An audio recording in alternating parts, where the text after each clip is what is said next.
Nous vous en prions, Seigneur, donnez à nos jeûnes un effet salutaire, afin qu'ayant entrepris de châtier notre chair, cette mortification corporelle serve à développer la vigueur de nos âmes.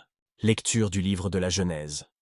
En ces jours-là, Rebecca dit à Jacob son fils, « J'ai entendu votre père qui parlait à votre frère Ésaü, et qui lui disait, « Apportez-moi quelque chose de votre chasse, et préparez-moi de quoi manger, afin que je vous bénisse devant le Seigneur avant de mourir. Suivez donc maintenant, mon fils, le conseil que je vais vous donner. Allez-vous-en au troupeau, et apportez-moi 2 des meilleurs chevreaux, afin que j'en prépare à votre père une sorte de mets que je sais qu'il aime, et qu'après que vous le lui aurez présenté, et qu'il en aura mangé, il vous bénisse avant de mourir. » Jacob lui répondit, « Vous savez que mon frère Ésaü a le corps velu, et que moi je n'ai point de poils.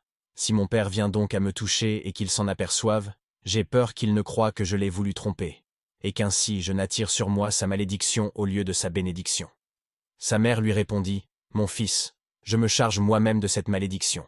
Faites seulement ce que je vous conseille, et allez me chercher ce que je vous dis. » Il y alla, il l'apporta, et il le donna à sa mère, qui en prépara à manger à son père, comme elle savait qu'il l'aimait. Elle fit prendre ensuite à Jacob de très beaux habits d'Ésaü, qu'elle gardait elle-même à la maison. Et elle lui mit autour des mains la peau des chevreaux, et lui en couvrit le cou partout où il était découvert. Puis elle lui donna ce qu'elle avait préparé à manger, et les pains qu'elle avait cuits. Jacob porta le tout devant Isaac, et lui dit, « Mon père. »« Je vous entends, » dit Isaac. « Qui êtes-vous, mon fils ?» Jacob lui répondit, « Je suis Ésaü, votre fils aîné. J'ai fait ce que vous m'avez commandé. Levez-vous, mettez-vous sur votre séant, et mangez de ma chasse, afin que vous me donniez votre bénédiction. » Isaac dit encore à son fils, « Mais comment avez-vous pu, mon fils, en trouver si tôt ?» Il lui répondit, « Dieu a voulu que ce que je désirais se présentât tout d'un coup à moi. » Isaac dit encore, « Approchez-vous, d'ici, mon fils, afin que je vous touche, et que je reconnaisse si vous êtes mon fils, Ésaü ou non. » Jacob s'approcha de son père, et Isaac l'ayant tâté, dit, « Pour la voix, c'est la voix de Jacob. Mais les mains sont les mains d'Ésaü. » Et il ne le reconnut point, parce que ses mains, étant couvertes de poils, parurent toutes semblables à celles de son aîné. Isaac, le bénissant donc, lui dit, « Êtes-vous mon fils Ésaü ?»« Je le suis, répondit Jacob. »« Mon fils, ajouta Isaac, apportez-moi à manger de votre chasse, afin que je vous bénisse. » Jacob lui en présenta, et après qu'il en eut mangé, il lui présenta aussi du vin qu'il but. Isaac lui dit ensuite, « Approchez-vous de moi, mon fils, et venez me baiser. » Il s'approcha donc de lui, et le baisa. Et Isaac, aussitôt qu'il eut senti la bonne odeur qui sortait de ses habits, lui dit en le bénissant, « L'odeur qui sort de mon fils est semblable à celle d'un champ plein de fleurs que le Seigneur a comblé de ses bénédictions. Que Dieu vous donne une abondance de blé et de vin, de la rosée du ciel et de la graisse de la terre. Que les peuples vous soient assujettis, et que les tribus vous adorent, soyez le Seigneur de vos frères, et que les enfants de votre mère se courbent devant vous. Que celui qui vous maudira soit maudit lui-même, et que celui qui vous bénira soit comblé de bénédictions. » Isaac ne faisait que d'achever ces paroles, et Jacob était à peine sorti dehors, lorsqu'Ésaü entra, et que, présentant à son père ce qu'il avait apprêté de sa chasse, il lui dit, « Levez-vous, mon père, et mangez de la chasse de votre fils, afin que vous me donniez votre bénédiction. » Isaac lui dit, « Qui êtes-vous donc ?» Ésaü lui répondit, « Je sais, Ésaü, votre fils aîné. » Isaac fut frappé d'un profond étonnement.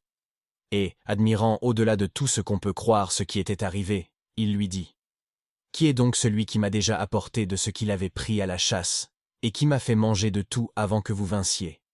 Et je lui ai donné ma bénédiction, et il sera béni. » Ésaü, à ces paroles de son père, jeta un cri furieux, et étant dans une extrême consternation, il lui dit, « Donnez-moi aussi votre bénédiction, mon père. » Isaac lui répondit, « Votre frère m'est venu surprendre, et il a reçu la bénédiction qui vous était due. » « C'est avec raison, dit Ésaü, qu'il a été appelé Jacob. Car voici la seconde fois qu'il m'a supplanté. Il m'a enlevé auparavant mon droit d'aînesse, et présentement il vient encore de me dérober la bénédiction qui m'était due. Mais, mon père, ajouta Ésaü, ne m'avez-vous point réservé aussi une bénédiction? Isaac lui répondit, je l'ai établi votre Seigneur, et j'ai assujetti à sa domination tous ses frères. Je l'ai affermi dans la possession du blé et du vin. Et après cela, mon fils, que me reste-t-il que je puisse faire pour vous?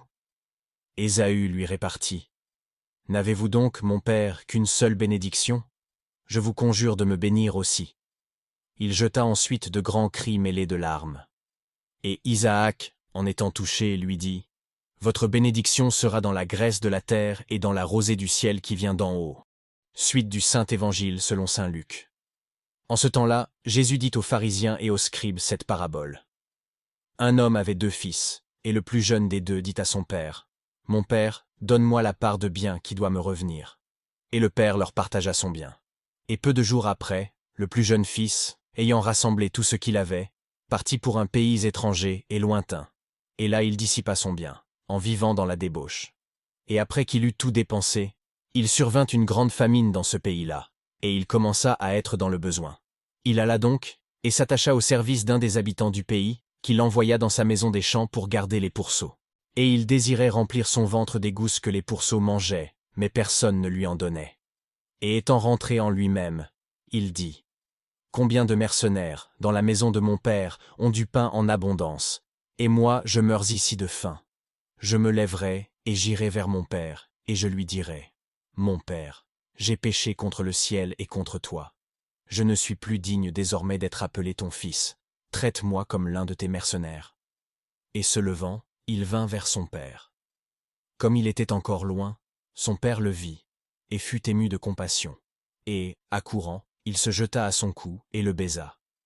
Et le fils lui dit, « Mon père, fat péché contre le ciel et contre toi. Je ne suis plus digne d'être appelé ton fils. » Alors le père dit à ses serviteurs, « Vite, apportez la plus belle robe, et revêtez-l'en, et mettez un anneau à sa main, et des chaussures à ses pieds, puis amenez le veau gras, et tuez-le, et mangeons, et faisons bonne chère. Car mon fils que voici était mort, et il est revenu à la vie. Il était perdu, et il est retrouvé. » Et ils commencèrent à faire grande chère. Cependant son fils aîné était dans les champs, et comme il revenait et s'approchait de la maison, il entendit la musique et les danses. Et il appela un des serviteurs, et demanda ce que c'était. Celui-ci lui dit, « Ton frère est revenu, et ton père a tué le veau gras, parce qu'il l'a recouvré sain et sauf. » Il s'indigna, et ne voulait pas entrer. Son père sortit donc, et se mit à le prier. Mais, répondant à son père, il dit, « Voilà tant d'années que je te sers, et je n'ai jamais transgressé tes ordres, et jamais tu ne m'as donné un chevreau pour faire bonne chère avec mes amis. Mais dès que cet autre fils, qui a dévoré son bien avec des femmes perdues, est revenu, tu as tué pour lui le veau gras. » Alors le père lui dit, « Mon fils, tu es toujours avec moi, et tout ce que j'ai est à toi, mais il fallait faire bonne chère et se réjouir, parce que ton frère que voici était mort, et qu'il est revenu à la vie parce qu'il était perdu, et qu'il est retrouvé. »